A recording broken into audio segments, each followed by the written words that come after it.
Hello everyone, welcome back to the channel.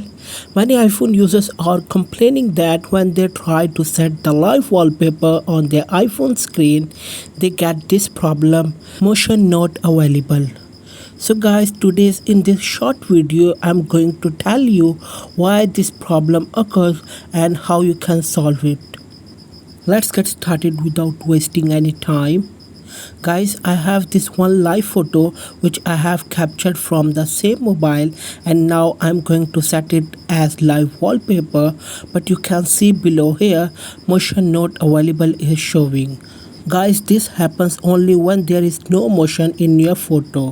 Whatever picture you are using as live wallpaper should have motion. If it doesn't have motion, then live wallpaper won't work. So make sure your wallpaper is moving and not in static mode. Now let's check another photo.